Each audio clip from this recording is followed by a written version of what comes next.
February the 1st, 1979. Punk hardman Sid Vicious wakes up in a New York jail charged with murder. But in spite of the charge, he'll soon be a free man. He was released into the custody of his mother, who then, goes out and buys drugs for her son. He was trying on clothes, playing air guitar, jumping around. Both hands are just dripping with blood. He wanted her to inject into him, and she said no, she wouldn't do that. In 24 hours, Sid Vicious will be dead from a fatal overdose of heroin. I was part and parcel of supplying him with something which probably was responsible for killing him off.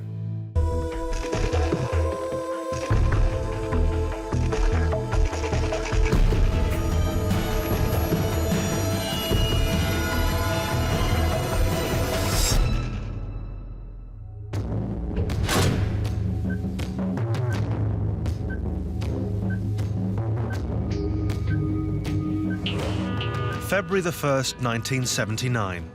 Sid Vicious is held at the Rikers Island detention center just across from Manhattan, New York. This is the beginning of his last 24 hours alive. For Sid, this is a living nightmare. He's charged with murdering his girlfriend, Nancy Spungen, but has no recollection of the attack. He'd been out of his mind on drugs, but all he remembers is that when he woke up, Nancy was dead. Now one thought terrorizes him. Did he do it? For 55 days, Sid, a heroin addict, has gone through the agony of withdrawal. On top of all this, he's been subjected to humiliating attacks. He apparently was raped, he was abused, he was beaten up. Everything that is your worst nightmare that would happen to you in prison. I mean, how could anybody cope with that? At dawn, Sid is woken and taken from his cell. He's hoping the nightmare is over and that he'll never have to return to prison.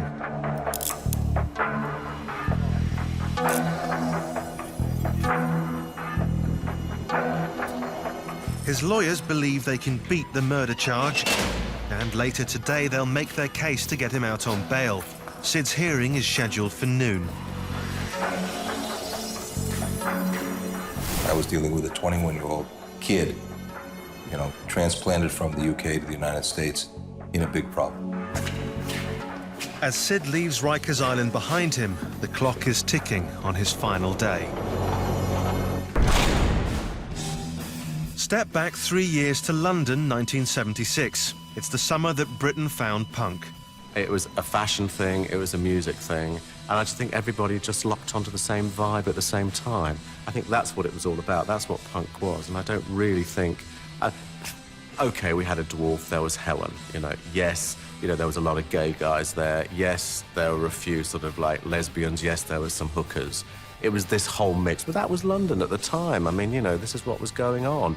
Everyone was young, we were all doing really strange things. It was very outrageous for that time. I mean, we really pissed a lot of people off just because of the way we looked. Back then, Sid Vicious was a shy 19-year-old called John Simon Ritchie. He looked more like a sort of James Dean character. He had like slick black hair, big sort of studded wristband. Sid had this shy little boy, lost childlike quality, I think he had about him. Ritchie was drawn to the emerging punk scene and started hanging out at the Sex Clothes shop on King's Road.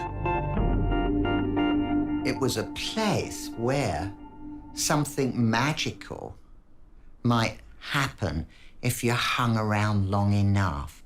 And I think that was always a kind of gave everybody a sense of purpose to dwell and to make that pilgrimage from wherever in the UK to this store.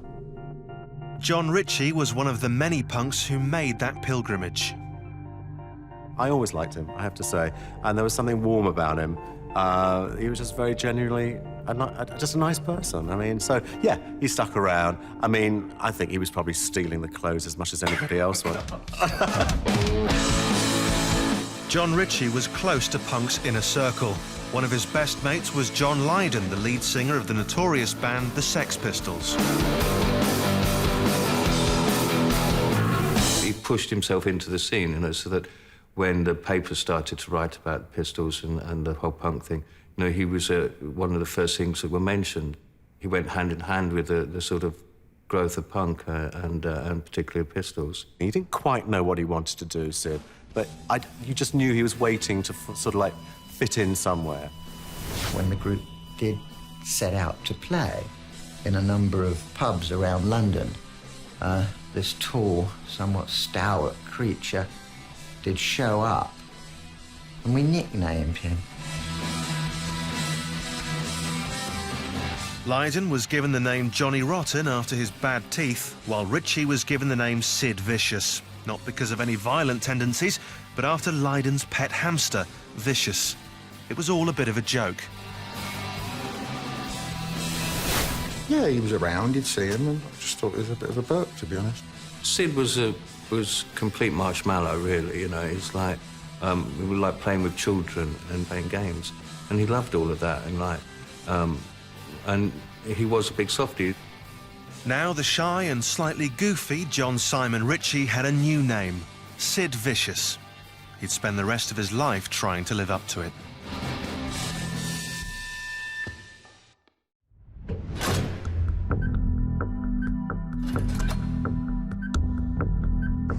Sid has 20 hours left to live.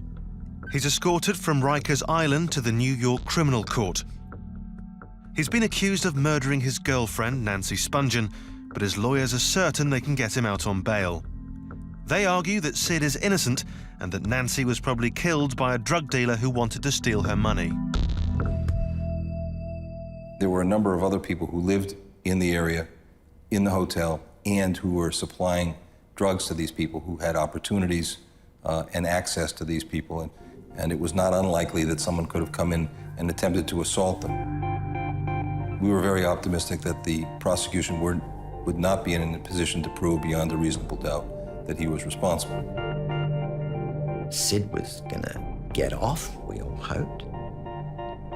Bailey was gonna do an excellent job. His bill was gonna be astronomic.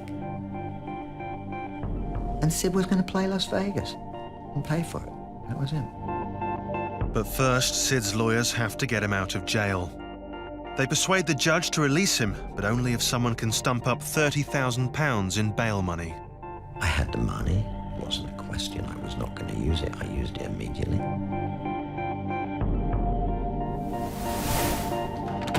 At 10 a.m., Sid is released. He was certainly relieved to know he was being released. The last thing that I said to him was, I'll be in touch with you, just be careful. Sid is free, and his lawyers set about preparing his defense. But in less than 19 hours, Sid will be dead. 2 years earlier, and punk was declaring anarchy in the UK. Some saw it as a threat to the very foundations of civilization. The Sex Pistols were at the front line of the movement, and Sid was in the crowd at every gig, living up to his new nickname. Whenever we played, there would seem to be some kind of altercation going on, which seemed to be Sid trying to get a bit of the limelight for himself. Sid was determined to make his mark and create his own brand of anarchy. In one incident, he attacked a rock critic with a bike chain just because he'd given his favourite band a bad write-up. Just be completely destructive and you'd get really pissed, really out of it, start lunging around. You know, usually if he did start a fight, he was one who got worse anyway. Sid was one of these extraordinary people who could have had the words willing prey tattooed on his forehead, because that's what he really was. And it seemed to me he had this kind of slightly masochistic quality about him, that he'd like to start a fight so maybe in the end he would get an hiding, and he did get a hiding from a good few people that he picked on. He picked on the wrong blokes. He had a gift for provocation.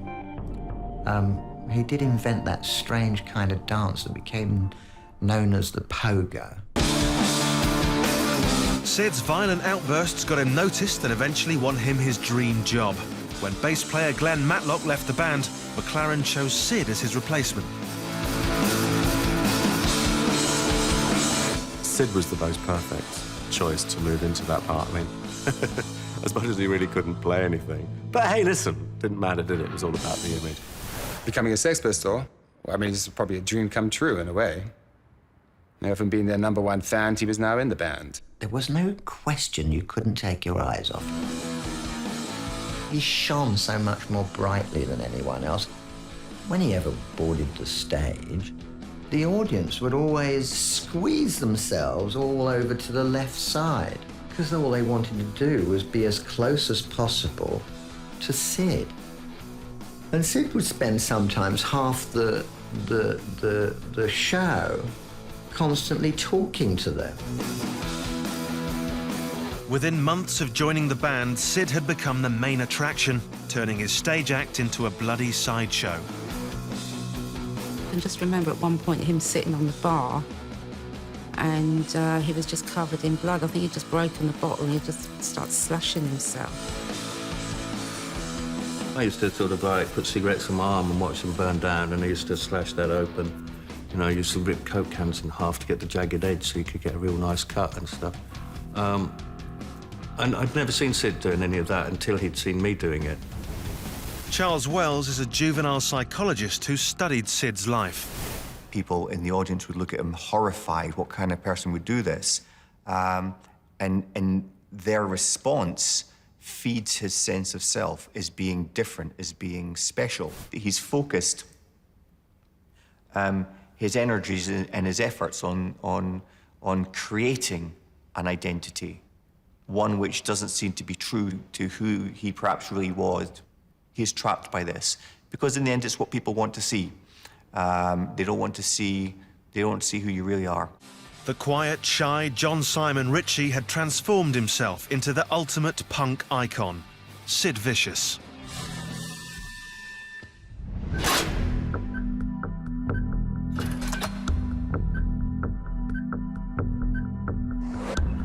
Sid has 17 hours left to live.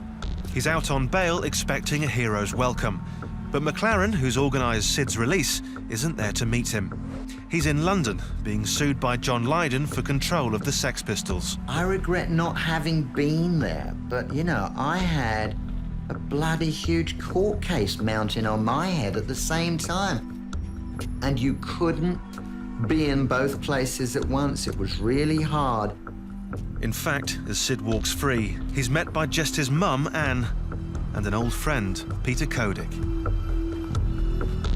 I recall that moment so well because I think now, when I look back on it, I would preferred him to stay in Rikers Island. Sid's had a crippling heroin addiction for a year now. In prison, he was denied access to the drug.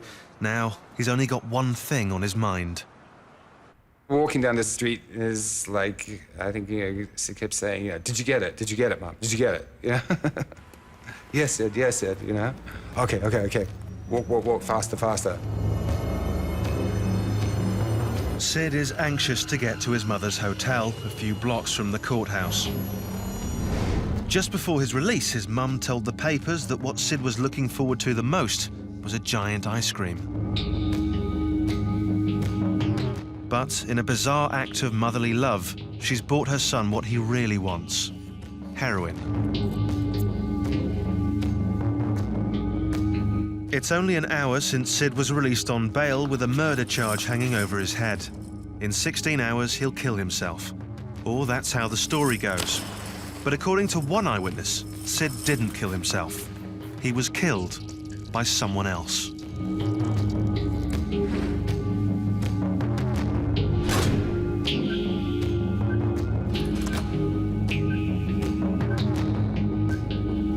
Sid Vicious has 16 hours left to live. He's been released on bail accused of murdering his girlfriend, Nancy Spungen. Sid's body is clean of drugs for the first time in years, but not for long. Sid's with his mum and a friend, Peter Kodik. His mum's bought him heroin he's now desperate to inject. He was released into the custody of his mother, who then, goes out and buys drugs for her son. You know, it's unbelievable to me that that would have happened.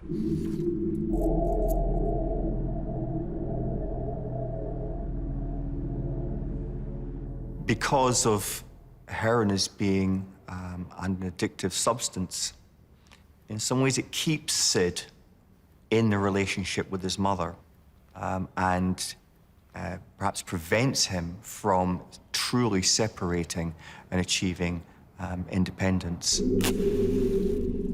For as long as they can both remember, Sid and his mum have taken drugs together.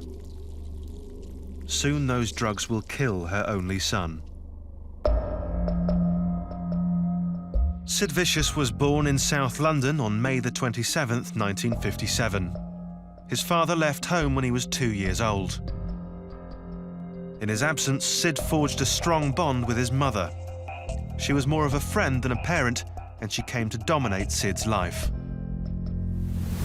She was poor, and she had a kid. So it wasn't even like she was a single working mother. It was just Sid and Ann, you know? And she was kind of a hippie or a beatnik, I suppose. Free spirit. Sid's mum led a chaotic life, moving from place to place and doing whatever she had to survive. And then she moved to Ibiza, Spain for a little while and took Sid with her. Because she'd been part of the hippie movement back home in England, she would charge sailors to roll joints. That was her way of kind of hustling a couple of quid to keep the kid in a slightly better life. One of the possible consequences is, again, finding it difficult to develop a clear identity. And if a young person has never stayed in a place long enough to establish long enough relationships with peers, then they will miss out on that, and it will be perhaps more difficult for them to say, you know, who am I? She heard a rumor from a friend of hers that if you were heroin dependent or drug dependent, you could get a free flat. You could be moved up the housing list in like no time. So she just literally said she was heroin dependent, and she got this flat. Of course, the downside to that is you're living in a world surrounded by heroin dependent people. By the time Sid was 7, his mum was addicted to heroin. I visited his house where his mother lived. His mother was a dope dealer. It was quite clear. She was always in the kitchen cooking up something or other. It would have been a very obvious and regular sight to come home and find Mum flaked across 2 mattresses with a syringe in one arm. I mean, my first memory of him is sort of like people emptying pills into his hands and him just shoving it in his mouth and then asking what the pills were. Seeing his mother using a needle encouraged teenage Sid to experiment. Some people are taking speed or amphetamine sulfate, and some people are experimenting with it. And because Mum's got things like old metal syringes that you've got to boil, wash, and you can use 100 or 1,000 times, he's turning up and going, actually, man, you get a better kick out of it if you inject it. Well, I'd take mass amounts of anything. It'd take downers, speeds, dexys, bombers, blues, amphetamine sulfate, which was, of course, the drug of choice of all punks and everything, and we all used to take loads of that. Anything that would be stuck in front of him, Sid would inject. So I said, I mean, you know, it could be Tuinol, it could be speeds, cocaine, heroin. The more things, the better, really. Some images that are completely burned on my memory forever from that period, and one of them is Anne's boyfriend selling Sid drugs, heroin, literally in front of me. And I thought, you know, that was it as far as I was concerned. I mean, there was no clearer picture of what it was all about. By his own admission, Sid injected speed up to 14 times a day. It's highly significant that his mother was a heroin addict in the past. The adults in a child's relationship act as models. And, for instance, in a home where there is a lot of open drug use, then this would become normal for that child. Despite the unconventional upbringing, Sid and his mother were very close. But her inability to say no to her son would end in tragedy.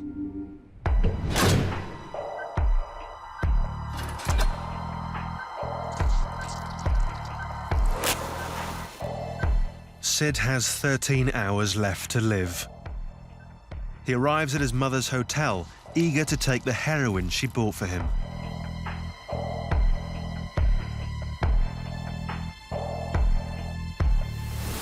He's back out, faced with things he was faced with before. Often addicts talk about their drug as their best friend, their lover. Sid and his mum know he's taking a massive risk injecting a large dose of heroin, especially now his body's clean. One could see his mother supplying him with drugs as an act of care. Perhaps she recognized the pain he was in psychologically and emotionally and was doing what she could to take the pain away. There is this association with happier times in his life, the times that he's used with his lover Nancy. And there could even be a recreation of that in using it with other people who he counts as his close friends and his family. Michael Baden is a heroin expert and the coroner who carried out the autopsy on Sid's body. In 55 days, he wouldn't have had any tolerance left, and he would have had to have started off at a low dose of heroin. It's very common for people who have been addicted to heroin, who go to jail. If they're not careful on their first dose, they can die.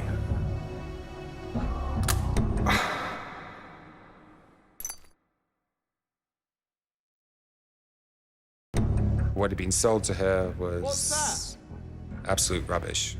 I'm sorry, Simon. It's rubbish. I'm sorry, Simon. Sorry? You think I want to hear sorry? Shut up. Which left him even more disappointed and even more angry. Everything that he was waiting for, this big hit that he was waiting for after he got out of the court, wasn't going to happen. Peter, you know how I like your photography? Desperate for a fix, Sid turns to his friend, Peter Kodik. Sort me out, yeah? Peter? As a rock photographer, Kodik knows the New York drug scene, and Sid knows he can be relied upon to source high-grade heroin, paid for by his mum. That's what I want to hear. Brilliant. I said I'd see what I could do, and I'd see him later on that evening. She probably must have given me, say, between, let's say, $100, $150. Kodik leaves to score the heroin Sid craves. Sid waits with his mother. Even though she now seems happy to supply her son with the drug, she wasn't the one who got him hooked.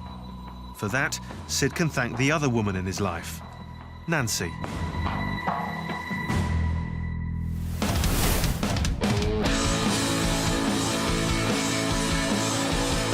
Two years earlier, and just weeks after joining the Sex Pistols, Sid's notorious antics have put him at the forefront of punk.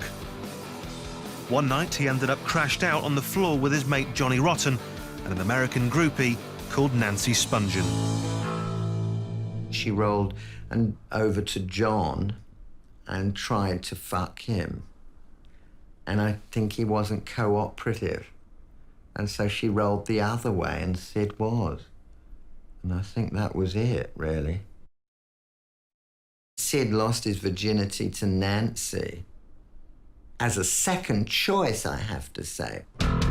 Nancy had come to London on a mission to bed a Sex Pistol, and now she'd got one, she wasn't going to let him go. Hey, do you want to make a pornographic movie? Give us £100.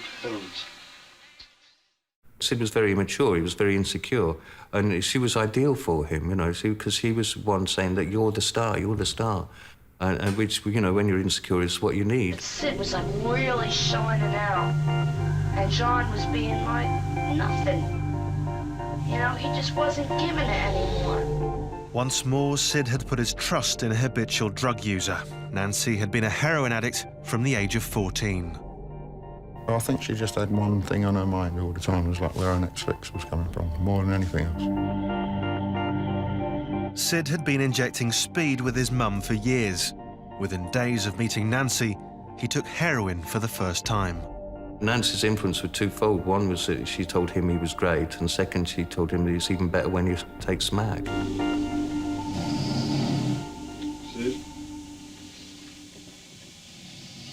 The heroin took a hold, yes, that sort of changed his personality, as obviously it would, and he took to it, unfortunately, like a duck to water. One might imagine that in that relationship, he was able to find acceptance of himself as a man, perhaps. And this would, of course, increase his level of attachment and devotion to her. Nancy would sort of say to Sid, well, you know, I'll have this, but, you know, you can't handle that much, you know, that kind of thing. So he'd be like, yes, I can. Sid, damn you! Within a month, Sid was hooked and using heroin every day. It wasn't anything I could do, but to see it happening, it was like seeing somebody come down with a fatal disease in front of your eyes. Sid had finally broken his dependency on his mother and replaced her with Nancy. But with Nancy came heroin, the drug that would eventually kill him. What was the next question? What was that question again?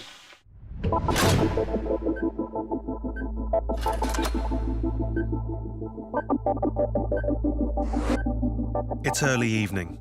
Sid Vicious has 9 hours left to live. Sid and his mum Anne take a cab across New York to a small apartment in Greenwich Village, where she's arranged a party to celebrate his first day of freedom.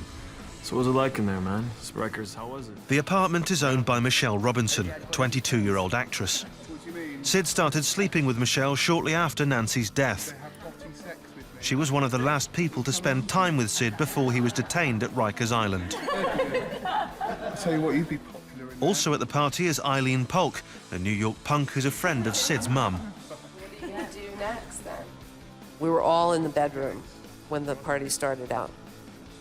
He was hopeful in the early part of the day that he'd be acquitted and he'd be able to be playing music again, put a band together.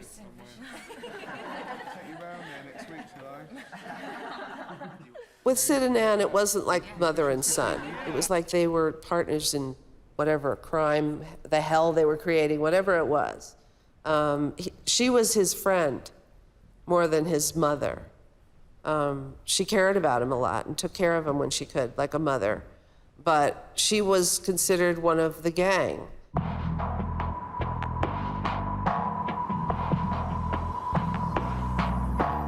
At 8 p.m., while Peter Kodik searches the streets for heroin, Anne cooks her son's favourite meal, spaghetti bolognese. Sid had been in good form all afternoon. He had been so positive. While we were cooking dinner, he was trying on clothes, playing air guitar, jumping around. It was like the Sid that I knew was always there deep inside, but circumstances made it hard for that good-humored person to come out, especially in the recent past. One of the things in treating depressed people that you always watch for, because if you see that their mood suddenly starts to get better, one of the things you have to be very suspicious of is that they haven't decided that they're really going to kill themselves, because their mood usually picks up when they do. They're no longer in confusion and in conflict.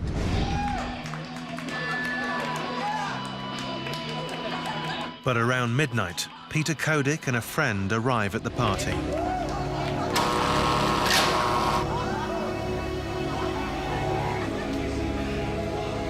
The atmosphere changed. The atmosphere of the party changed. Peter, you naughty little girl. Kodik has kept his promise and scored. Sid can finally take the high-quality heroin he's been craving all day. Just a year earlier, and Sid's escalating drug use was taking its toll.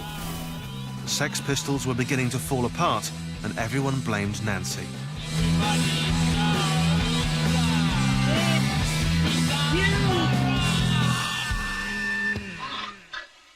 I'd have everyone coming up to me and going, that bitch, that slag, why the hell didn't she fuck off? She was a hooker, she was a drug addict, she was the worst possible influence for Sid. And then Sid would come and say, she's great, she's really beautiful. In a botched attempt to get Sid off drugs, Malcolm McLaren sent the band on tour. This is how unscheming Malcolm was. Malcolm felt that Sid was taking smack because the band weren't gigging, and so he was just bored and he was frustrated. So Malcolm thought, we have to get some gigs for the band, so he sent them to Holland. To keep Sid off smack, you send him to Holland, which is the most dumb thing you can do. Well, it's always difficult to cope with people who are heroin addicts, particularly if you're not and you don't have a lot of experience in that world. He was good at sort of like promoting the controversy. I think that was it, but I don't think in any other area he knew what he was doing. He might have thought he wanted to be a rock and roll manager, but he certainly wasn't acting like one. There was nothing fatherly about me. I was very much a Machiavellian, mischievous kid myself. I was not the obvious manager. I mean, the record industry was terrified of me as a manager because I actually adored mismanaging. We tried to cold turkey him in Holland. Every night, people had to be with Sid all the time to stop people giving him smack. And it was something you really dreaded, because he'd be, you know, he'd like become petulant, he'd get stroppy like smack addicts do when they can't get that fixed. We would not allow him to go to the toilet without a roadie present. Boogie, another roadie, had to smash the door in, only to see Sid sitting on the toilet saying, "You can't even have a shit in peace." He went from having that very charming naivety to being a right pain in the arse. More often than not, Sid got his way and took more heroin. So when the band returned to London, McLaren came up with another plan. He'd remove the supplier, Nancy. We beat up his girlfriend, Nancy, I have to be honest with you. Wrapped her up, threw her in the back of this car, and the roadie, Roden, I think it was, his job was to drive her straight to Heathrow and put her on the first flight back to the US. It was Boogie, Sophie and me trying to hustle Nancy into a cab. Soon the kidnap attempt ran into trouble. She kind of managed to break open the back door of the car and roll out into the curb as a policeman came strolling by, and she was just screaming, "I've been kidnapped by the Sex Pistols! Help!" McLaren's efforts were in vain. In January 1978, in a haze of heroin and bitter disputes, the Sex Pistols split. Sid and Nancy were now free to follow their path to oblivion. The effect on Sid of the band splitting up was probably felt more deeply than, and more suddenly, more deeply than anybody else. On the night that this happened, Sid went off and OD'd. Sid was turning blue on a mattress on the floor,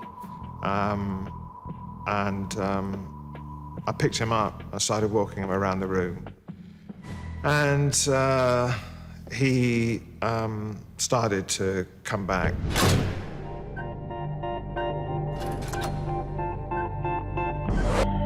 Sid Vicious has just 4 hours left to live. It's past midnight and Sid's been waiting to inject heroin all day. At last, Peter Kodik prepares his fix. I knew the stuff was quite good because the person I got it from, I knew, and they said, you know, be a little bit careful because this is quite good stuff. So I knew it was quite strong, the heroin that had been picked up. That's good, man. That'd be good. I think I sort of opened the packet and show him what I got. I mean, you know, Sid's initial reaction would probably be, oh, well, I'll take the whole lot. Beauty, you beauty. Go easy. I said, no, this is, you know, this is good stuff I've been told is very strong. Be really careful.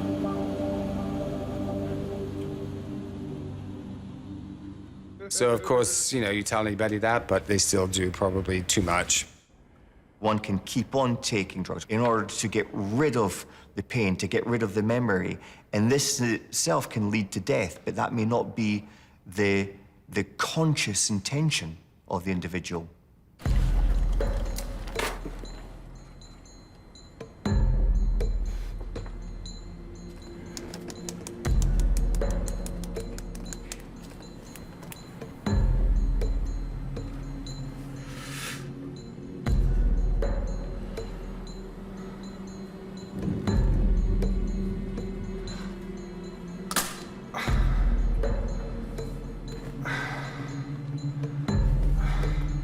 a little bit of heaven for me.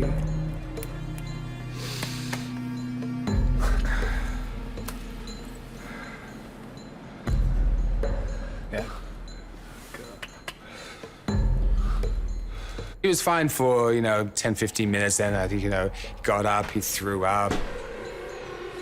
There he is. He went to the bathroom, threw up again. And sort of, I think, oblivious to it all. She got a little bit worried maybe when, Sid was throwing up, but she was used to that before. She'd probably seen Sid throw up a million times before.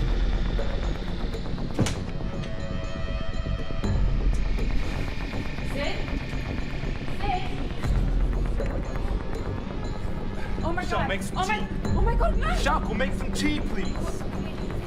My first thought was, oh, he's fallen asleep or something, but then I realized right away that he was overdosing. He started turning blue, and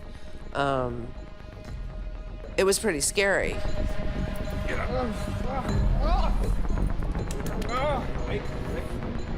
If somebody takes an overdose of heroin, he can manifest the effects of sleeping, of having fluid get in his lungs, even have froth coming out of his mouth. Come on.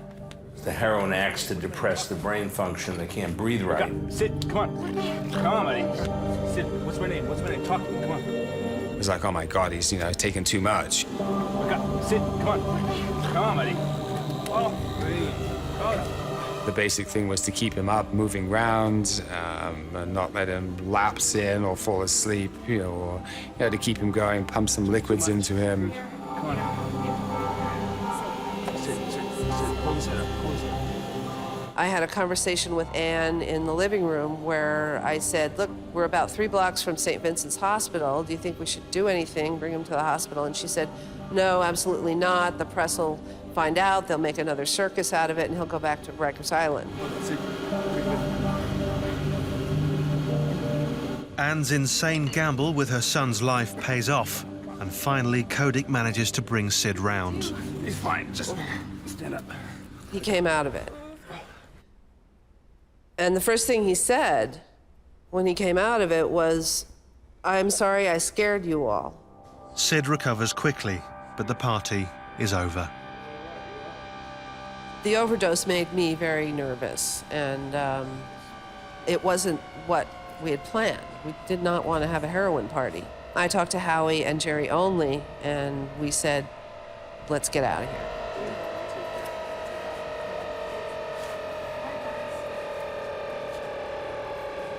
Sid has barely survived a heroin overdose, but already he's thinking about his next hit. What do you need? You get me another hit. After the pistols split, Sid and Nancy became inseparable. She declared herself his manager. They moved to New York and set up home at the Chelsea Hotel. They filled their days taking heroin and hanging around at Manhattan's punk clubs. When I first met Sid with Nancy at Revenge, they seemed happy. And then over the course of the next 6 weeks or so, you could see that he was not doing well. I'd see him out at CBGB's and he'd just be sitting there with his head hanging, and Nancy would be handing him one drink after another. Then, just 48 days after moving to New York, Sid's world fell apart. Sid's like, out of it. And then the next thing he woke up, when Nancy's dead on the bed with the flick knife that Sid had bought that day sticking out of her stomach. And he knew nothing about it. Nancy was lying dead.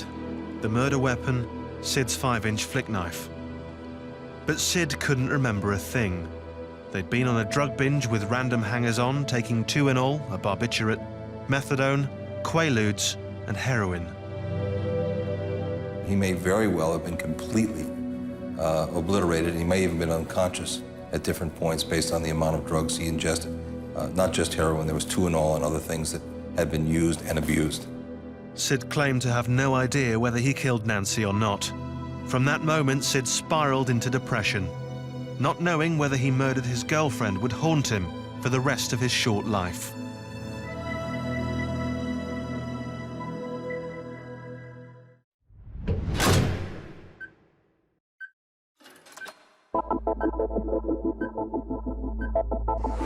Sid Vicious has just 3 hours left to live.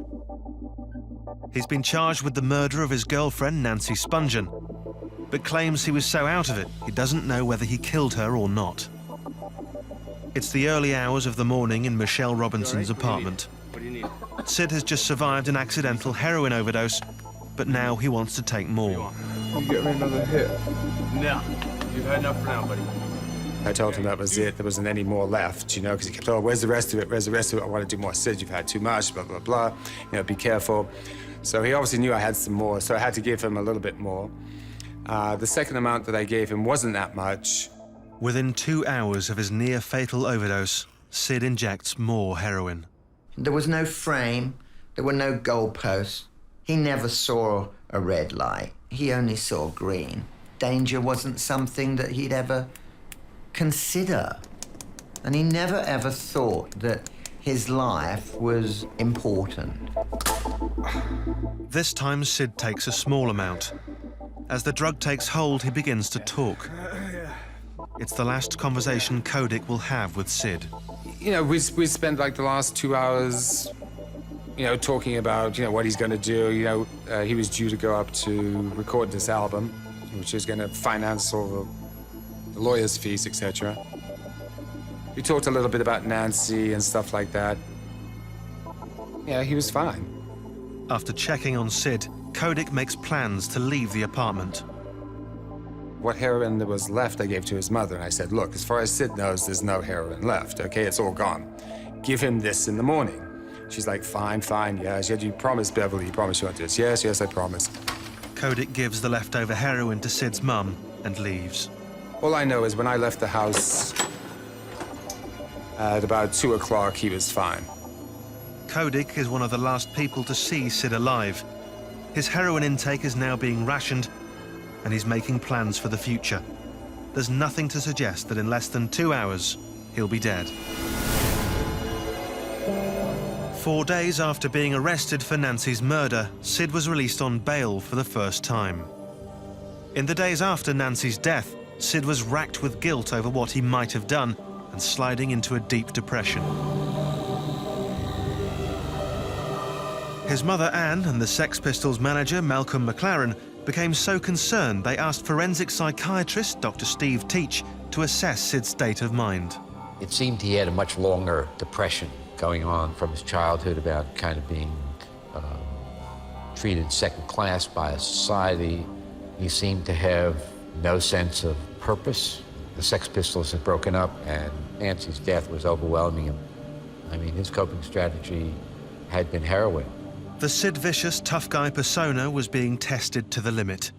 Facing a murder charge, the facade was falling apart, and more than ever, it seemed that Sid was capable of anything. Psychiatrist Steve Teach suggested that McLaren or his mother keep Sid under constant surveillance. I recommended that they watch him, that one of the two people with him watch him all the time. But they didn't. The mother had gone off and scored dope for Sid around Union Square that night, 14th Street. It was easy to score dope in those days around that vicinity.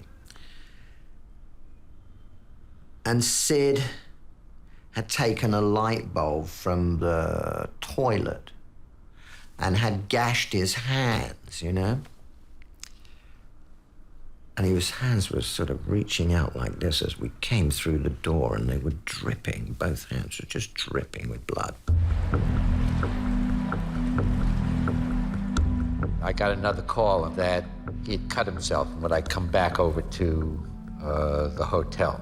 So I went back over there, and indeed, he had slashed his arm lengthwise from his wrist all the way down to his elbow area. And they had it compressed so the bleeding was contained. That wasn't in danger, but it was quite clear that he was now at a different level. It was clear that Sid was not stable. Also, his mother seemed to be having problems. She was bruised. They'd obviously been in a fight together. She just couldn't look after him. But maybe nobody could at that point. I'm not sure. And so we talked and decided that had to put him in the hospital and called emergency medical services to come over. In New York, if you call an ambulance immediately, along come the police. And in this instance, Sid being such a high-profile character, it was going to be a rough ride. When he saw the police, he ran for the open window and grabbed him, just held him, and then the police came in. I think the cut wasn't a suicide attempt. I've seen people, particularly in prison when I was working there, that cut themselves, and the usual report is that they're in such pain they cut themselves essentially to let the pain out. And I think that was much more of what was going on there, but nonetheless it was dangerous. Sid was taken immediately to the Bellevue Psychiatric Hospital. Steve Teach was deeply concerned about Sid's state of mind and recommended he received long-term psychiatric care. But that didn't happen. Sid refused to stay and was released from Bellevue. In the weeks that followed, Sid repeatedly gave interviews to the press where he spoke of his desire to kill himself. In one interview, he claimed he wanted to be 6 feet underground and be at peace with Nancy. Unsurprisingly, this led the world to think that Sid ultimately took his own life. It now appears that this was not the case.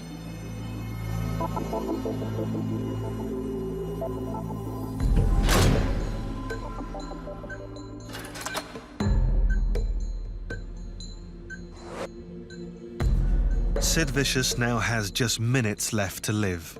The party at Michelle Robinson's apartment is over. Sid is in bed with Michelle while his mother, Anne, sleeps in the next room. Sid has somehow managed to get his hands on the heroin. What happens next has been a closely guarded secret for 27 years. Some have speculated that Sid committed suicide, but for the first time, Sergeant Richard Houseman of the New York Police Department reveals what he was told when he investigated Sid's death. Michelle said she was in bed with him. They were engaged in lovemaking, and that he decided to get high. She didn't want to let him get high. So in the meantime, he started to cook the drug up and wanted her to inject it into him. And she said no, she wouldn't do that. Let's help me out a bit, will you? Come on. I can't do it. Why not? You can do it. No, I won't. It just takes a second. I just won't do it. Okay, fine. Yeah? Yep. Unable to cope with Sid's demands, Michelle leaves the room. She came back out here into the front room, and then the mother, she told the mother what had happened, and the mother then said, well, I'll go in and see him. So the mother went in. Sid's mother died of an overdose in 1996, but before she died, she made a remarkable confession to journalist Alan Parker. Faced with Sergeant Houseman's testimony, Parker has agreed to reveal her secret. Anne told Michelle to wait in the living room while she went to speak to her son.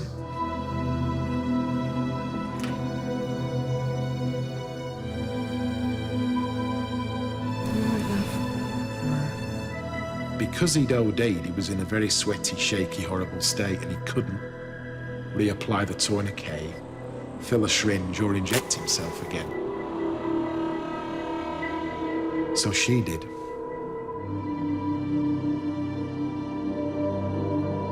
She reapplied the tourniquet, and she filled the syringe, and she re-injected him. And being a heroin addict herself, she knew exactly what to put inside that syringe that basically would have been enough drugs to kill 2 people, never mind 1. With Sid's mother dead, we'll never know the precise motive for her actions on that day. But Parker believes she deliberately killed her own son as an act of mercy. In spite of the confidence of his lawyers, she knew Sid was terrified he might be sent back to Rikers, and so she took matters into her own hands.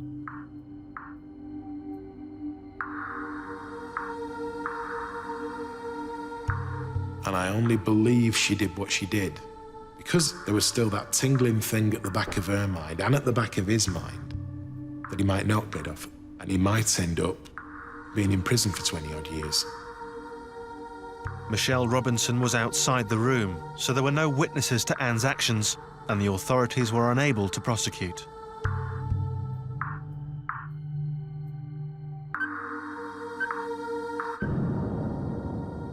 With Sid dead, the case of Nancy's murder was closed.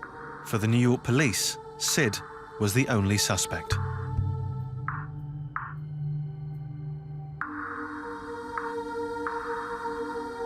It's a difficult thing to have to come to terms with because, you know, I was part and parcel of supplying him with something which probably was responsible for killing him off.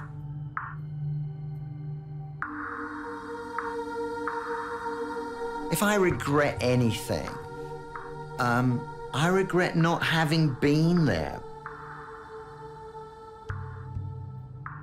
Sid was a child, you know, he never grew up and never really had the chance to.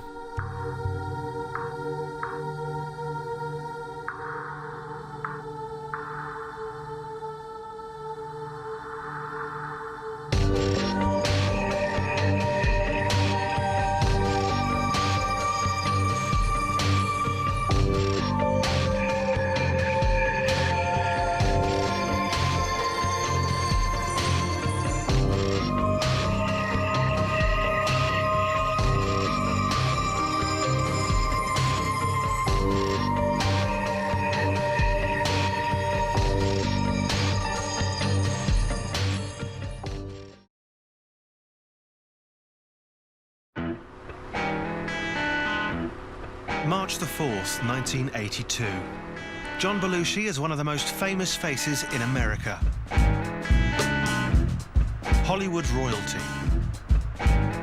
John was and is an American hero, and his life was an American tragedy. We all thought we were invincible back then. I mean, who doesn't when they're 23, 24 years old? He was a good man, but a bad boy, but extremely funny. He's a comic genius with a fatal flaw. John did everything in his life to excess. He was on a binge. I was going to go out there that night. It was just that close. Tragically, in 24 hours, Belushi will be dead, poisoned by a toxic overload of drugs.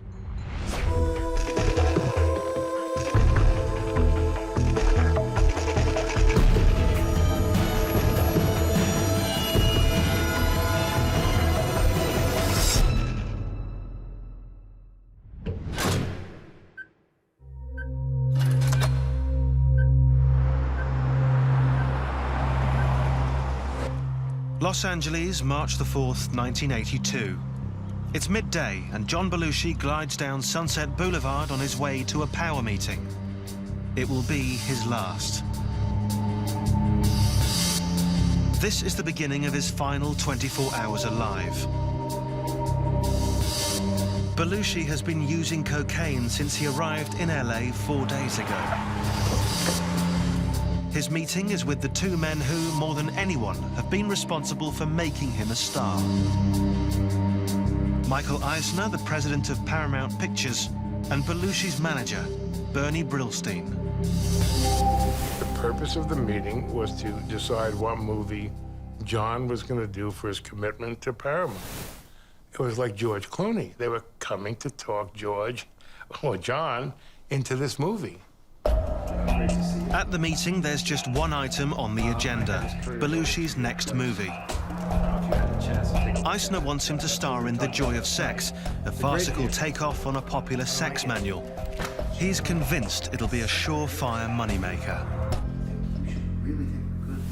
They saw him as a star that could put people in the seats, and there was a project that was hanging around the studio that wanted to get made. They had an option on it. They'd paid money to get it written, and they saw John as the express way to get it done.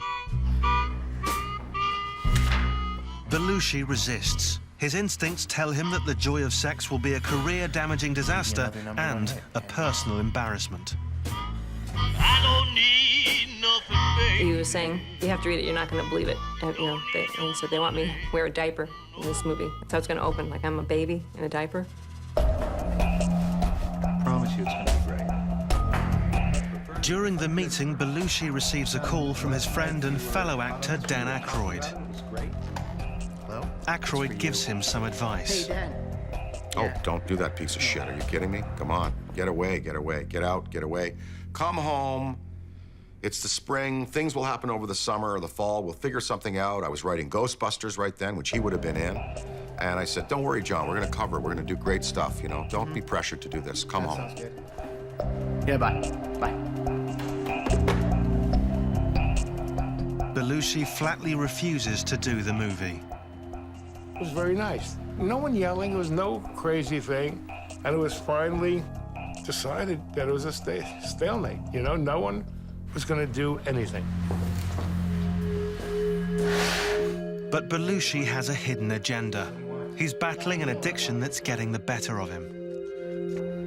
All right, I'll get it for you. How much is it going to cost me? $1,800. John Belushi, God bless him, is an addict A to Z. And just like every other addict, it's a deadly disease. And there's always reasons that people use, but fundamentally it's the addiction that kills them. Just 3 years earlier, Belushi had the #1 movie, the top-rated TV show, and the #1 album, all at the same time. No other entertainer had ever done that. Well, that's one of those career highlights that one gets once in a career. John had Soul Man at the top of the record charts. He had Saturday Night Live at the top of late-night television. And he had the #1 comedy in the nation. And we all shared the abundance. And it was a time of celebration and, you know, massive adrenaline rushes and just really good times.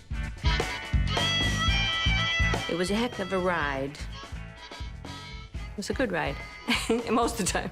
For a couple times, just hanging on. But it was scary sometimes. It was exciting. It was fun. It was innovative. It was different.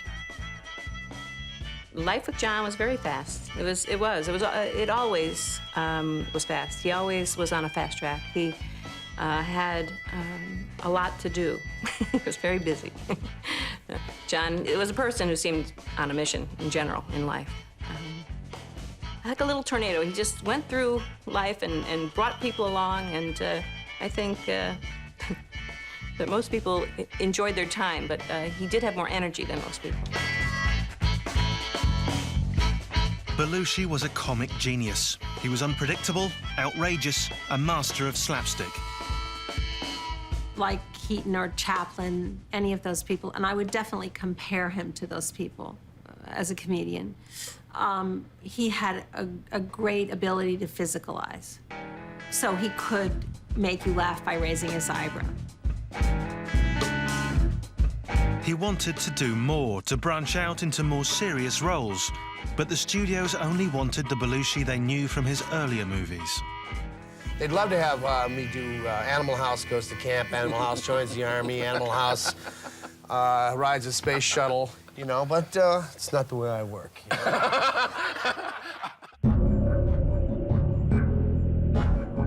The trouble is, Belushi hasn't had a hit movie in 3 years, and the pressure is beginning to take its toll.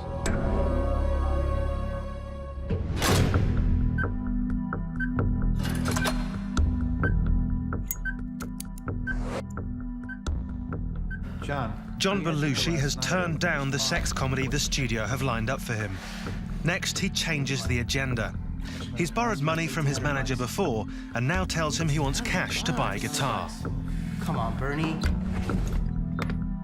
And we had cash in the office, and I gave him $1,800 cash. It was me. God knows I didn't know what was going to happen. But the money is not for a guitar. To be at the meeting that he allegedly came here for and to ask for money for drugs in the middle of the meeting, that's good drug addict behavior. That's how they behave. What's going through his head is, where am I going to get my next hit? Where can I get drugs? With $1,800 in his pocket, Belushi's drug binge is about to hit a new and dangerous level. Belushi's cocaine addiction began 7 years earlier on the set of Saturday Night Live. America was ripe for a new generation of humor, and we just hit it at the right time. Of course, we were absolute rebels, and really ill-behaved and really bratty and ratty. Why me, man? I mean, why me? I think there was just an attitude of rebellion and irreverence, and don't trust the old order, which was part of why the show could succeed. In the late 70s, there was also a new attitude to drugs. Cocaine was easy to source, and the television industry was fueled by it. Monday, we come up with an idea. Tuesday, we wrote it. Wednesday, we read it. Thursday, we blocked it. And Saturday, it was on the air. It was, for a writer, it was great. We got to produce our own pieces. We were given a lot of autonomy. So from that point of view, it was wonderful. But it was video commando time. We were live. There was a lot of pressure and stress. I relieved it by punching out the ceiling in my dressing room so I had a little more air. People thought that was a temper tantrum. That wasn't. That was merely me physically trying to get a little more space in there because I was feeling claustrophobic. We let off steam on the weekends after the show. To be there and work there was to be like in a subway station for the rich and famous.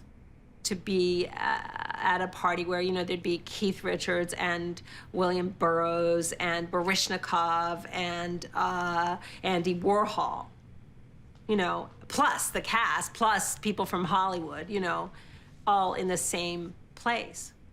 And so that's sort of unduplicatable. But it's also a great lesson because after that, there's hardly a party that is going to really impress me now.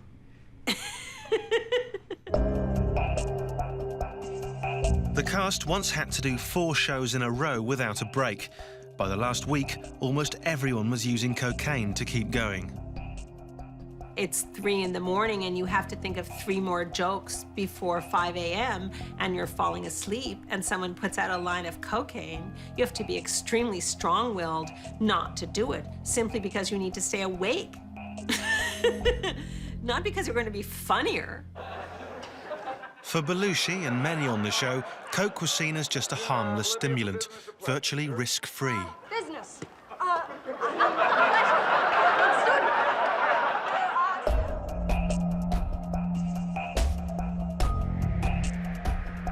Thank you very much. You can go. The entire culture had found this new thing, cocaine.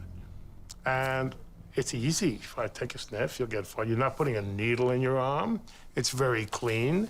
It was perceived as a drug that would help creativity, it would assist in loquaciousness and solving the world's problems and exchanges. So it was just prevalent and ubiquitous.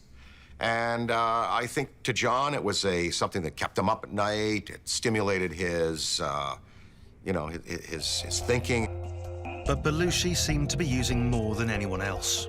He started going on binges. I think with John in particular, his appetites were always big, and that's where, part of his problem was. He always did a little more than anyone else. He always went a little longer than anyone else. John was a man of the night. He loved being John Belushi. He loved to sing in clubs. And at the time, I believe people were doing a lot of drugs, and I don't think he separated himself from the drugs. But it wasn't big-time drugs. It was just really, you can't go back and understand that time. It was the time of Studio 54. It was a time of great separation of young people and old people. And a lot of people were doing drugs who couldn't handle them, including adults, people, lawyers, everyone. So if you kept John out of trouble and kept him focusing on what he was doing and his career, which he really didn't care about that. Well, when you get hot so fast, you don't have time to care. You think, more, they'll keep giving me more.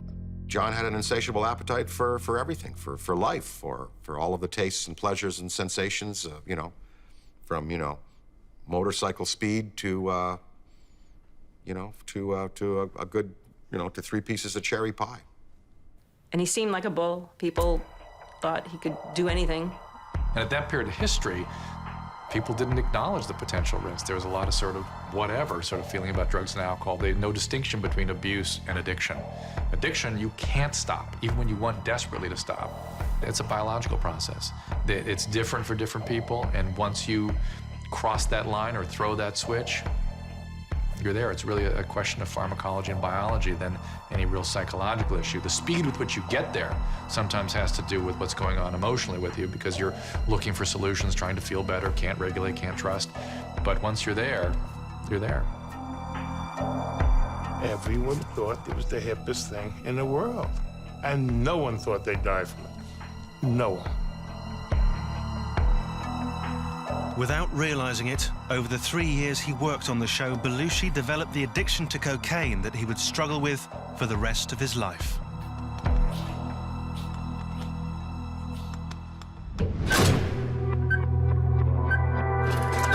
John Belushi has 22 hours left to live. Using the cash he borrowed from his manager, he's on a mission to score some drugs. He's barely slept in the past 4 days. He arrives at a friend's apartment. She has a valuable contact who's also there, Kathy Evelyn Smith, a dealer and junkie. How you doing? Welcome to LA. How are you? Smith has spent years traveling with rock bands, supplying them with drugs. The three of them do coke.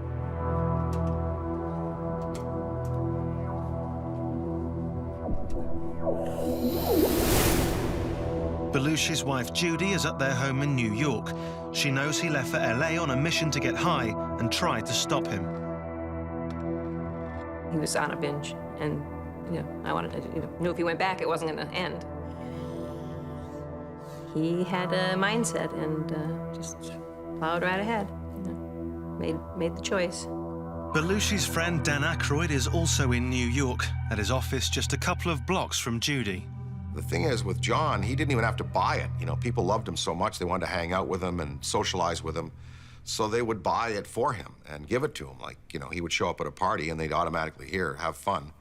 And he would be collecting all this coke, and it was, Judy's job and my job sometimes to confiscate without his knowledge and to get rid of it.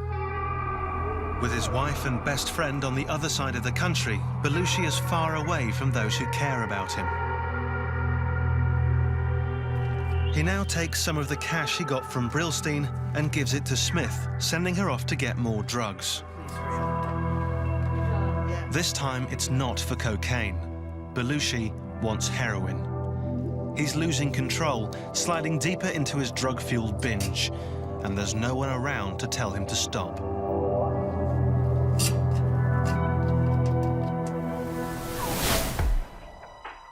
Just 2 years earlier, Belushi and Aykroyd were about to take the Blues Brothers on tour. They'd created the characters on Saturday Night Live, and the movie had been a smash hit. But Belushi knew he had a problem, and he wanted to deal with it for the tour. He hired a bodyguard, Smokey Wendell, to keep him away from cocaine. He said, I have all this going on, the Animal House, the Saturday Night, and I'm working on these other projects, and all of a sudden, it's just going too fast for me. And if I don't somehow get a hold of myself and get control of myself, I won't be around in the next 2 or 3 years. Smokey was great. He was ex-New York State Police, ex-Louisiana State Police, and ex-Secret Service. He had gone with Nixon to China. He was a very colorful and wonderful character who had John's best interests at heart. I was asking him why he was so dependent on it. Why did you always have to feel the need to go? Because most of the time, it's usually basically loneliness, pressure, more insecurities in yourself that you can't live up to that. And I believe when we talked about it, it was that. People always wanting him to be funny, people always wanting him to be on. There was no space. So that's why he would have to go to Candyland. On Belushi's last day, the drug that had once offered an escape was now controlling his every move.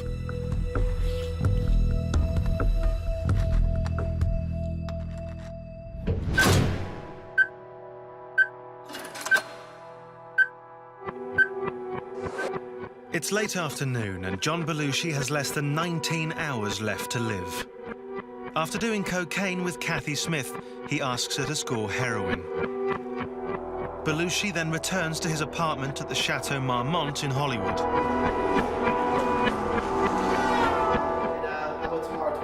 He makes a number of phone calls, first to Brillstein saying he's changed his mind. He will do the joy of sex after all. Next, a call to Michael Eisner, head of Paramount, telling him the same thing.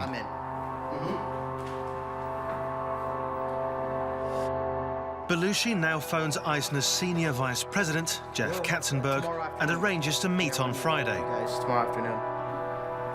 Sure. In a typically outrageous Belushi move, he tells the Paramount executive to give him a wake-up call. Okay. Katzenberg writes it in his calendar. Thanks. The executives believe Belushi is now on board. I have medical students every day in my unit, and I always train them to put their fingers in their ears when an addict is talking to them, because what they say is all bullshit, it's all obfuscation, it's all distortion, it's all their brain trying to find a way to get them out of there so they can continue using. So what you got to respond with an addict is how they make you feel, and learn to sort of intuitively read all that. And so this issue of John weighing out scripts and being so disturbed by that, there's no addict I know gets into that kind of nuance. It's more that he wanted to go use, he didn't want to do anything.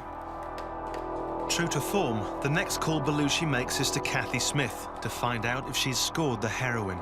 He wants to hook up immediately. Kathy, it's John. Yeah. How fast can you get here? His brain at that point will be going, use or die, use or die. The brain believes if it doesn't continue using, and believe is not really an accurate word, it manifests through neurobiological mechanisms that if the individual doesn't continue using, they will die. So use or die. Belushi shows no signs of slowing down. He and Kathy Smith spend the next 4 hours constantly on the move. Buying and consuming drugs, the pace frenetic and surreal. At one point, Belushi calls Dan Aykroyd in New York. He left me a message, a slurred, drunken, kind of message that was just indecipherable. And I heard that on the answering machine, and then I just continued working. But Belushi's message worries Aykroyd. He'd been on the receiving end of these calls before. He walks from his office to Judy Belushi's Greenwich Village apartment. He and Judy have to take action. It was clear we, had to help stop him, try to get him some other kind of help. I think Danny felt very immediately worried. He may have been more in touch with the reality of it from having heard that tape. They decide they have to rescue John and get him out of Los Angeles. Judy calls Smokey at his home in Virginia. She said, do you think you can find some time for John? And I had always told her, never thinking it would happen. I always said, hey, if you ever need time, I will make time. Whatever I'm doing, I would do. And I said, okay, fine, I'll be out there tomorrow. Smokey tells Judy he'll fly to LA and bring Belushi home. But tragically, he didn't get to make that journey for her.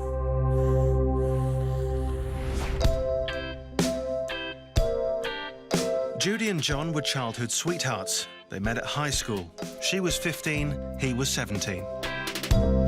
The first time I saw John, he was on stage. He was doing the varsity show, the big event in town. I'd seen a lot of these shows, and he was one of the best, and I knew it immediately. This guy has talent. They grew up in Wheaton, Illinois, a suburb of Chicago. John came from a family of hard-working Albanian immigrants. His parents weren't really happy together, and I feel that he knew that, sensed it, and I think that, kids are unhappy if their parents are unhappy. And I think a little bit of his humor around the house when he was young had to do with learning early that he could make his mother laugh, that she was a good audience, and maybe a little bit feeling like by making her laugh, he was making her happier. But I think also as he grew up, he realized, and well, I know, he said to me he could never make his mother happy. And I think, that's one of those things that kids really suffer from. Dan Payne was Belushi's high school drama teacher. He remembers the first time he saw Belushi. It was at an audition. The music director said, well, John, what are you going to do? He said, and he just started, he said, well, I was going to tell some stories, and he started telling things. You know, he was like a stand-up, and they were really funny. And all you could hear, the other students waiting to audition, standing backstage, they were all laughing. So this guy said to me, this guy's hilarious. The kids just love him. We're going to put him in the show. He fit in everywhere, and I don't quite know why. He was short. He was stubby. I never, you know, you've seen the pictures of him. I don't think you'd say he was a nice-looking kid, good-looking guy, but he was not, quote, handsome. He wasn't the big blonde idol kind of guy. He was just sort of there, you know. But people, he would just, there was something about, it was a very magnetic personality. By the time John finished high school, he was the football captain, the homecoming king, and voted most popular student. He liked to surround himself with people and always stood out in the crowd. I would say that John needed the group. He was a tough guy. I mean, alpha male, Illinois, heterosexual, toughie, but with, you know, an open heart. I mean, he was very sensitive and vulnerable, and this is partly the reason that he came to the demise that he did, that he trusted people. Tragically, on his last day, Belushi now put his life in the hands of a known junkie. It was to be a fatal error.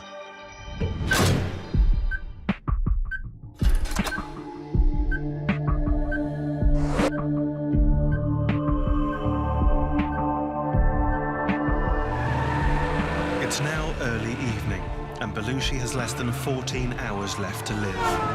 He and Kathy Smith arrive at the Roxy nightclub, a Hollywood landmark that leads to an exclusive upstairs bar on the rocks. Celebrities can do what they want here without being bothered. Slipping through a side door into the bar, Belushi is agitated, his mind racing. He's complaining to anyone who'll listen about the pressure he's under to do the joy of sex and the pressure of being John Belushi.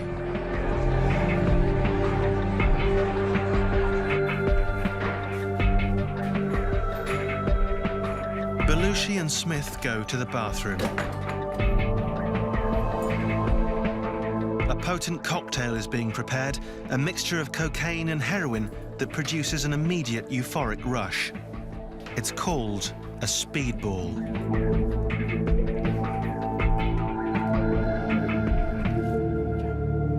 Belushi has just upped the ante. He's about to inject cocaine, and he's added a powerful opiate to the mix. Heroin.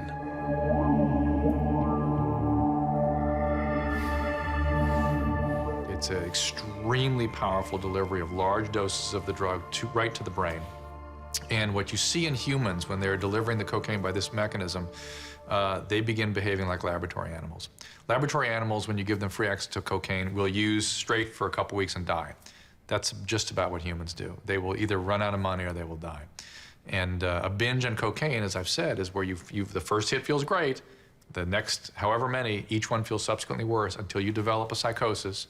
It always develops. You know you're going there, and yet you can't stop from starting it. And once you start, you can't stop till you're done, till you run out of money or something horrible happens to you.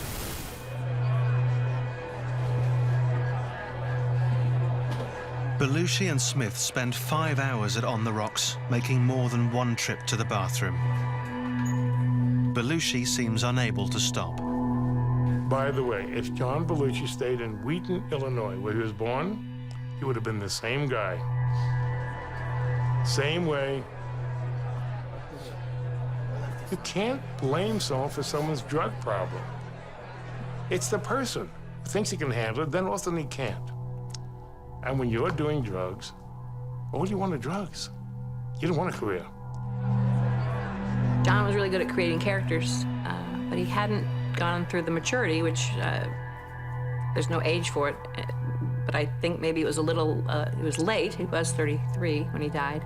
He hadn't gotten to the point where he let go of the child, didn't let other people define him, and decided for himself that he was who he was, a good person, worthy of everything good that came to him, and those kind of ideas that I think give you your strength. And he didn't have that. On his last day, Belushi is a shadow of his former self. His body is slowly being destroyed by the drugs he's consuming.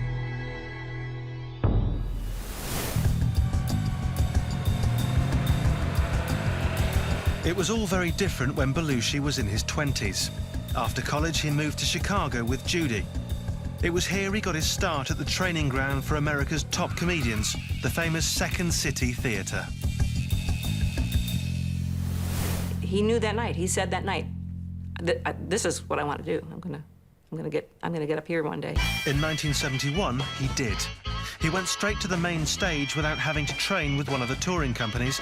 That had never happened before, nor has it been repeated since.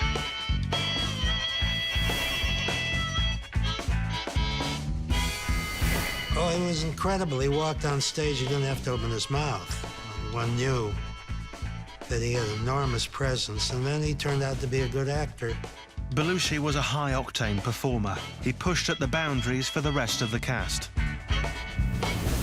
Of course, it was the perfect scene for John because he was given permission to be insane, you know. And John was one of, like, our bellwether. He sort of rode point for us as our little comedy wagon train went out into the wilderness. If John went, wherever John went, you know, anything south of John was sane. An actor has a very ambiguous position vis-a-vis an audience. He has to expose himself to them, so to speak, and he has to ask them for his confirmation. And there's something in him that needs to ask, and something in him which hates that need to ask. There was no sign of the addiction problems to come that were to destroy Belushi. When he was at Second City, I think he was still young enough and buoyant enough that he didn't need a lot of pharmaceuticals to amuse him. He was so just thrilled to be on stage. I don't think he was more pharmaceutically inclined than the culture around him. He had an enormous amount of self-assurance and confidence, way beyond either his age or his level of achievement. He just knew he would make it, and you knew he would make it. Chicago was, I think, a big formative time for John. He was on top of the world there. It was the safest place to be. He was successful. He was supported by his teammates. People would come in from out of town to look at him and say, "You're doing a great job. Come out and screen test for us." But he could always return home to Chicago. He could count on the audience to embrace him. He knew what restaurants to go to. He knew where to get coffee at 2 in the morning if he wanted to take a walk. He had nice roommates. He had Judy, who was fabulous and supportive in Iraq. It was he still had a dream. And so I think nothing could compare to those days. After Second City, Belushi got his break on Saturday Night Live. But everything changed when he won a part in the low-budget movie Animal House. He became an international superstar overnight. Opening night, I had never seen anything like it in New York. It was just crazy. The theater was crazy. So it was a big night. It was a premiere, and it was in New York City, and he was like, one of the stars of the movie. And it was a moment of innocence, because we went forward from that room, and I don't think it was ever the same. It just took a turn. It wasn't all bad by any means. There was a lot of good that happened after that, but it was just sort of a real moment that changed after that. Well, you get to those heady atmospheres, it's sometimes tough to stay anchored, and I think that was certainly a factor in the usage of the cocaine and the vulnerability of John, the people who were preying upon him and kind of sucking his energy in that psychic vampire sense, It had taken Belushi just 7 years to make it. On his 30th birthday, he'd reached superstar status. He was #1 in every medium, film, TV, and rock and roll. But in 3 short years, he would lose it all.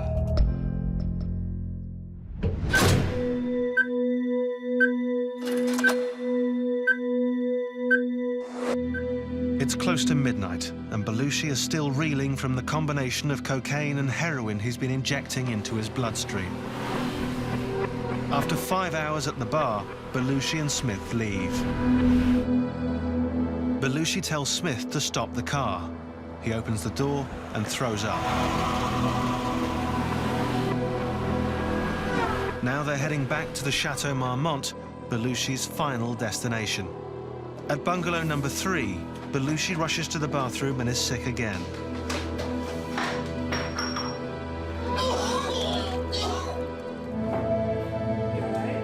Belushi and Smith smoke a joint.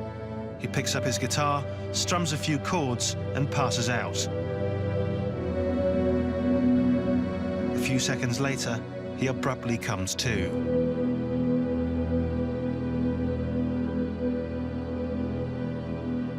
3:15 a.m. Kathy Smith injects Belushi with one more speedball.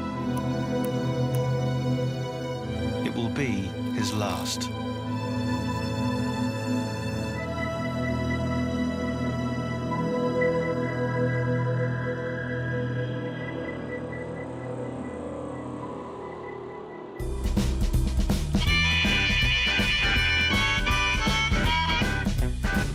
Earlier, at the height of his fame, Belushi came close to beating his addiction.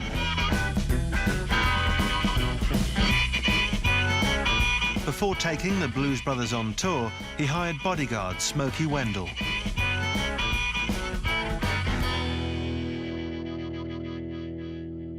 Smokey's brief was to keep Belushi away from drugs. He was put to the test on his first day. Belushi was in a recording studio learning a song for the tour. Wendell spotted an outsider talking to Belushi. These were people that would be commonly known as suppliers. They would be able to produce party favors. Smokey watched the dealer go into the bathroom after talking to Belushi. Smokey then went into the bathroom himself and found the drugs. John went into the bathroom, came back, said a few words to the guy, of which I knew it was basically whatever was there was no longer there. John went back in the booth, the guy went back in. So we did this 3 times. We played this game. 3rd time, John was getting really annoyed with the gentleman. Smokey then approached the dealer standing by the coffee table. And I said, you know, there are many ways to sweeten coffee. I happen to like sweet and low. Sweet and low looks very much like this. And I had poured it into the coffee. At that point, I said to the gentleman, I said, you know, we could do this all day. I just don't know how much money you can afford to lose. And the guy, got totally very uncomfortable. The dealer tried another tactic, slipping some cocaine into a cigarette pack. Belushi announced that he wanted a smoke and picked up the cigarettes. And he was going to put it in his pocket. Well, then I knew that there was a favor in there. That turned into a physical altercation with John and I. It was a tug of war, and we were wrestling on the floor in the studio. And the 2 guys that ran the studio, they were, I don't believe this. I can't believe this. And we got up, and I said, John, look, if you want to do this, then you don't really need me here. If you don't, I mean, this is going to happen every day. It worked. We did a tour with the Blues Brothers, and that was grueling because we had, 20 shows in 16 cities. And, we were able to meter the dosages, and John performed beautifully and effectively, and we had a great, lucid, clear, creative time. And so Smokey worked. Belushi kept clean for the entire tour. He desperately wanted to win his battle against addiction. And by the end of the tour, he was in such good shape, Smokey felt it was time to move on. And we had him working out and losing weight, and he would become, he said, oh yeah, the highlight of my high tonight was I got 2 more push-ups in. But he would laugh, and that would be his way of saying, hey, I can do this. He would find time to come and talk to me. I would be asleep downstairs, and he would knock on the door. And it was basically, I think he was at that point where he didn't want to sleep, he didn't want to go out, and he just wanted to talk. And it would be either about the work or the job, plans, ideas he has, his wife, how much he loved Judy, how much she meant to him. And I mean, on more than one occasion, he would say to me, you know, whatever she needs, whatever she wants, I don't ever question, you just do it. And I said, really? And he said, yeah. I said, well, then you can't question why we're sitting here together, because this is what she wants. And he just smiled, and he said, boy, you got me again. And that's when I knew, as we kept bonding, that he wanted this, and then it was becoming easier and easier for him. And at that point, I was looking to move on to the next, and I just said, you know, I think you're okay to go on. And I remember him being so disappointed. And I remember him saying to me, what is it? Do you want a car? Do you want, I'll pay you more. I'll pay you. But I said, it's not that. You don't, John, you don't need me. The following summer was one of Belushi's happiest, spent at his favourite place, Martha's Vineyard. It would be his last. You know, it was beers and wines and occasionally a little of the green stuff, but no powders or pills that summer, and it's certainly reflected in the picture where he's standing with Judy belly to belly. He's got a blue shirt on and a hat, and you can see how good his color is. He's got the full weight on. There's no gauntness there. And it was a summer of body surfing, Jeep rides, running on the beach, dodging sharks. He was truly off and relaxed then. Those were wonderful moments. He did have more energy than most people, and that was his, you know, need to slow down sometimes was something he had trouble doing. But once he got slow, he was real slow. Put him on a beach and he could stay there all day.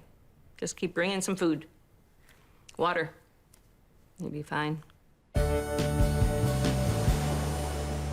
At the end of the summer, Hollywood came calling again. Belushi agreed to star in the comedy Neighbours with Dan Aykroyd. Well, Neighbours we shot at night on Staten Island, and again at that time, Coke was ubiquitous, and everybody was using it like coffee. It was to keep us up at night, you know. But for Belushi, it meant temptation. He tried what we call white knuckle it. He tried to just avoid all this. You can only do that so long. It's like trying not to eat. You can only go so long without eating. Eventually, you're going to eat. He stopped lots of times. Yeah. He had a fairly long, seemingly successful time. But you know, in retrospect, clearly whatever that wasn't dealt with. He was just in abstinence. It's like the dry drunk, you know. If you stop drinking, but you haven't, it's the same thing. Whatever that is, whatever that's about. Getting people off drugs is the easiest thing in the world. Anybody can get off drugs. The problem is staying off. And that's where the whole treatment process comes in. Now, many people believe, A, they can control it themselves, and you see this is not a volitional process, so they can't. Or that, B, they could substitute it with something else, like exercise and yoga and all these things. And that will work for a time. But inevitably, when there's a stress, when there's drugs available, they will relapse. He could be triggered because he didn't feel, he had a scene on the show he really wanted to be on, and it wouldn't be on, and that could trigger it. He could have had some great success. It was so exciting that it triggered it. So I just think drug addiction, ultimately, there is some kind of chemical imbalance or dysfunction going on. And I think there seems to be new research all the time, and maybe one day someone can tell us all about this, but I really don't know. I just don't know. Intervention back then was not a tool that was used. Today, if we had a problem like this, we'd get 6 to 10 people together. We'd get the guy or girl in the room and sit them down and say, it's going to stop, you're going into rehab, that's it, and the flex cuffs would come out. Now, I mean, now that's what we do. Back then, that was not, you know, not a technique that was widespread. After filming Neighbours, Belushi's cocaine addiction took hold again. With each hit, he was slowly killing himself. And on his final day, he was far from those who could have saved him.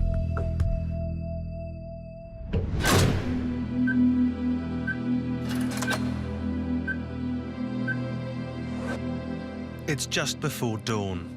John Belushi has 6 hours left to live. He's been injecting cocaine and heroin all day. He complains of feeling cold.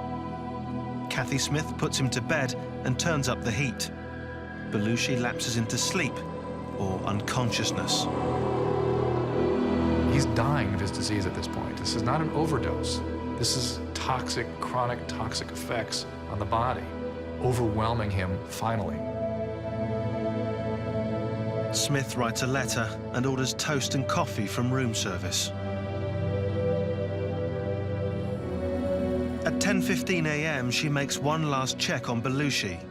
He's snoring. She puts her drug paraphernalia, a syringe and spoon, into her purse and leaves. Belushi is now alone in the bungalow. His wife Judy and best friend Aykroyd are at home in New York. Sure, I mean, I felt like I should have been with him that whole time out there. It would have been different if I was there. But you come back to a point where you realize, well, first of all, it might not have been different if I was there. And it's just a life, you know, life. You got to let go of it. You got to know that's what that's what happened. That's all that you can, there's no more. That's it. Can't redo, so. Or I was going to go out there that night. You know, it was just that close. You know, it was really close, like a hair close. You know. Yeah. To you know, of course, I will always feel for the rest of my life that maybe I didn't do enough, and but he was alienating us at the end as well. You know, and pushing us away, and he'd get real mad if you took the coke away, and you know, and. You know, it was, but I'll live with that for the rest of my life. That we didn't get there in time.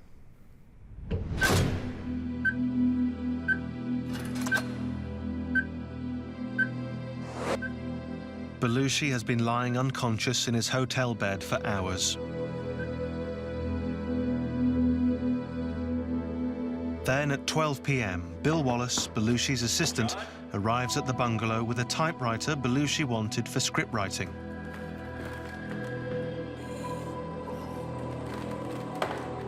John. Wallace immediately senses something is wrong. He can't hear John's usual snoring.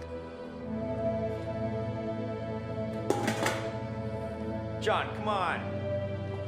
We're gonna be late. He walks into the bedroom telling Belushi it's time to get up. Belushi is curled up on his right side. Wallace shakes him. There's no response. He discovers Belushi is not breathing. His first instinct is to call Brillstein. We're in trouble. First words, we're in trouble. What do you mean in trouble? He's sleeping, he won't get up? No, he's having a problem breathing. And I said, oh. And I went into action like I knew what I was doing. I had my assistant call 911. John, come on, wake up, John. Come on, John, wake Wallace pounds on Belushi's chest, tears in his eyes, crying, "You dumb son of a bitch." Wake up! Come on, John.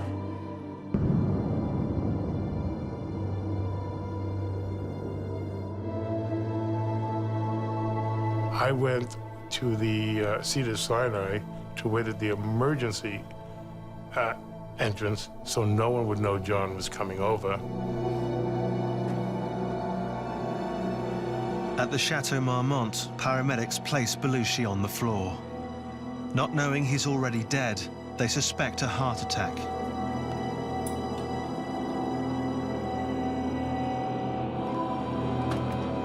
They try to revive him, but soon give up. Is that all you're gonna do? Wallace protests, but they say it's too late.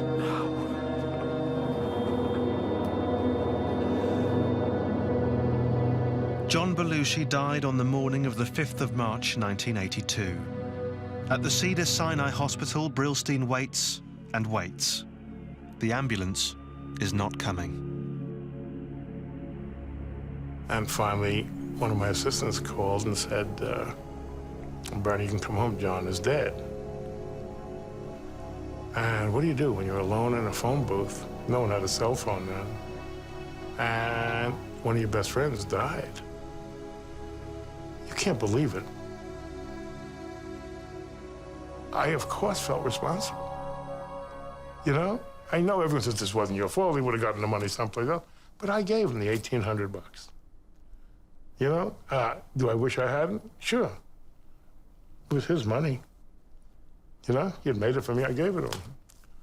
And I guess the guitar is still there. The police arrive at the Chateau Marmont, then the media. The word will soon be out. The first thought I had was, Judy's gonna hear it on the radio. I called Danny in his 25th Street office, got him on the phone, said, Danny, don't ask me what to do. I'm telling you, John is dead. It's not a joke. I was writing Ghostbusters at the time, and I was writing a line for him when the call came from Mr. Brillstein that he'd gone. And I immediately got up and went outside to get to Judy. I didn't want to take a cab. I didn't want to be carried. I had to move myself. Otherwise, I would have just buckled to my knees. And I ran down to Judy's from 5th and 23rd. I ran down to Morton Street. I heard someone punching the lock and run up the stairs, and it was Danny. And I told her before anyone else knew, you know, that he was gone. And but it was essential for me to get there before she heard it from someone else. So. And, you know, that's a real good friend. Okay. So. It was 2 weeks later that coroner Thomas Noguchi confirmed the cause of death. The office issued the official death certificate described as acute cocaine and heroin intoxication. An examination of Belushi's arms revealed that he'd been injecting for some time. He had injection sites both sides. I mean, no, this is not an overdose. This is toxic effect of intravenous drugs. It's hard for me to believe that he was doing intravenous drugs for only 4 or 5 days. This does not look like that kind of situation at all. It's like somebody's been doing it for a while and finally dies of it. Kathy Smith was arrested and eventually served 18 months in prison for her part in the tragedy. She was convicted of involuntary manslaughter. Every year, thousands of fans still make the pilgrimage to Martha's Vineyard just to stand at Belushi's grave.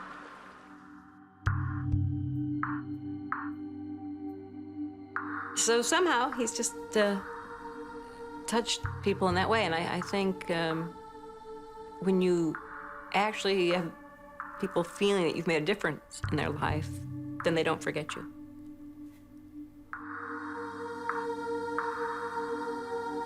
Four years of television and 7 movies, and we're still talking about him. Isn't that amazing? You get a sense that we do meet those who've gone before, and we meet them in the form that we knew them. And they meet us in the form that they knew us. And just for a while, not forever, not for eternity, there is a reunion there. And it's going to be one rockin' night.